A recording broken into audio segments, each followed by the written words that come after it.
Yeah, right. Rapper here, and this is part 2 of my Black Ops warm-up and practice series. Going back to the 1940s and to World at War.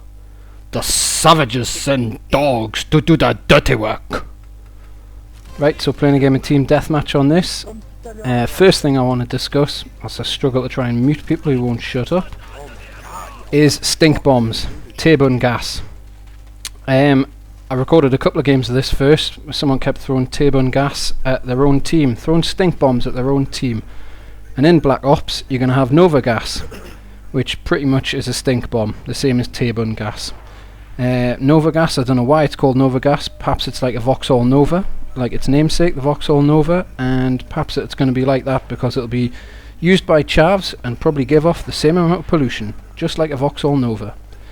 Like I said, I recorded a couple of games. Some guy on our team kept throwing Tabun gas at ourselves. He thought it was very amusing, but it was difficult to get, sort of decent bit of gameplay that I could record and upload as part of my series. I wonder in Black Ops if when you throw the Nova gas stink bomb, it's going to poison your own teammates. It could be quite a popular choice for griefers.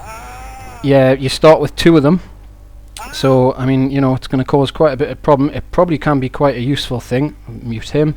Probably can be quite a useful thing to use in certain game modes, to your advantage. But the fact that you start with 2 of them, and the fact that you might well be able to use it on your own team could cause, I think it could cause problems with the amount of griefers that you get. People that are going to grief, and they're going to throw it at their own teammates. But my main point about the stink bombs, Tabun gas, Nova gas, whatever you want to call it, stink bombs, is scavenger.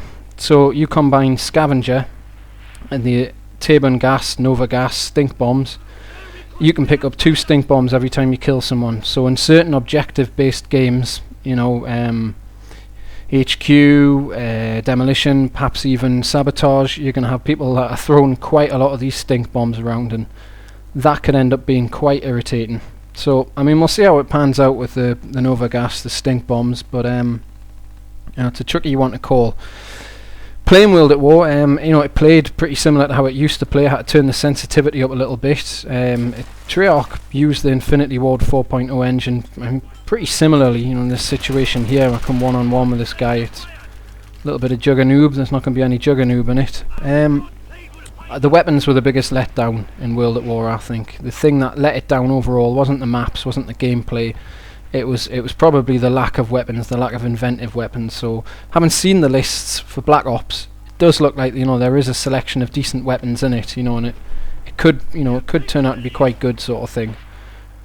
The MP40 owned in this game, it was pretty much the MP40 was the only thing that people used, was the only thing that was the main weapon, the absolute beast. Playing with Juggernaut on, Juggernoob on, and steady aim, it made you pretty dangerous, especially with the sort of extended mags, the double dual cartridge to it. You could pretty much play havoc with the opposition with this. Cause absolute crazy amounts of damage. In Modern Warfare 2, I will be playing with the AK and hopefully be playing with the M16 and trying to draw some comparisons, some parallels with how it'll pan out in Black Ops, because the AK-47 and the M16 will both be making an appearance in Black Ops. So it's difficult to sort of compare the weapons. There aren't actually any weapons in World at War that are going to be making an appearance in Black Ops, so it was really just practice with the gameplay, if anything. The last thing I wanted to sort of mention was the dogs. Who let the dogs out? In World at War, it was a 7 kill streak, so it wasn't too difficult to get your artillery, like I've just gotten there, and then try and work out where the enemy spawn was going to be. I've sort of backpedaled around here as quick as I can, and on this map it was either one end or the other, so I call it in the area where I think they're going to be, and then rather cautiously hang fire here, because I basically want to be able to get the kills that's going to get us this dogs. I've also hardly got any bullets left in this MP40. Without scavenger and without having anything to swap it for, it's going to prove quite difficult to do something. I only get the 1 kill with my artillery then, but it was a 7 kill streak in World at War. I believe it's an 11 kill streak in Black Ops, so similar to the gunship, it's going to involve quite a lot of camping to get the 11 kills up, so you can either get your dogs or your gunship in. Only the very, very talented players or the very lucky are going to be able to go on a solid 11 kill streak. and then, you know, be able to call it in with any regularity without the kill streaks stacking up like they do in Modern Warfare 2 and like they do in this game. It could prove quite difficult. I do get me dogs in a second. I run back around here. I'm trying to peel off. They've got a UAV in, so I'm wary of the fact that I'm, you know, very exposed. Two of them round out here, and I'm lucky to get a little bit of knife action there. And although I'm dead, I get the dogs in. But this then plays into my hands. Desperate trying to use the dogs. Because the fact I've died and I've got the dogs available, the next set of kill streaks on myself are going to stack up. So what I do is, you know, I'm waiting until I'm able to actually call the dogs in. And then I'm able to start sort of picking them off like that. I stand too close to this van here. Exploding vehicles, that's the mainstay in any COD game, so exploding vehicles will probably be one way of getting yourself killed easily. Rather noobish. I should see that people are firing the Panzer Shrek and firing rifle grenades across there. I'm able to call in the dogs now, and then the good thing about the dogs is you're able to sort of press them. Now there's been speculation, I have heard that, you know, it is only going to take one bite from a dog to kill you. Whereas in this you were allowed a sort of a nibble. Get the sniper in the head. Ting! Oh, and then I can see him in that.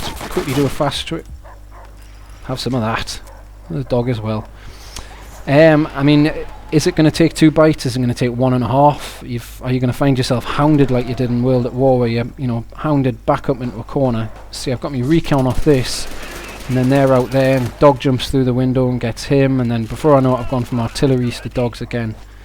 So the dogs were problematic on this. They weren't really a pain in the backside.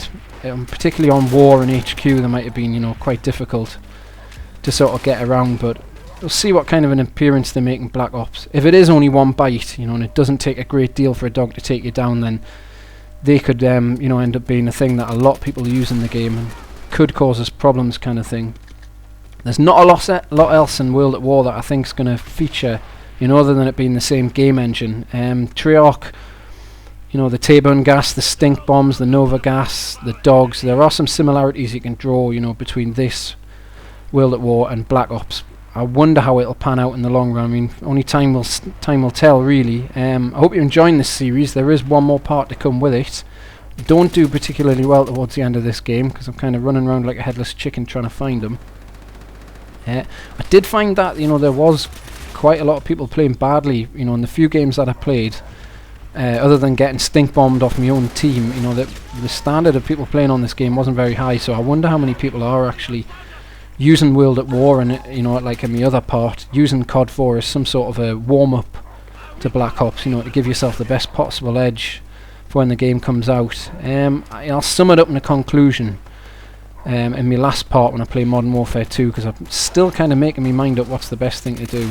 I mentioned I had to turn the sensitivity up on this just to, you know, to sort of be able to do something to make it operate. Not sluggish, I wouldn't say sluggish isn't the right word.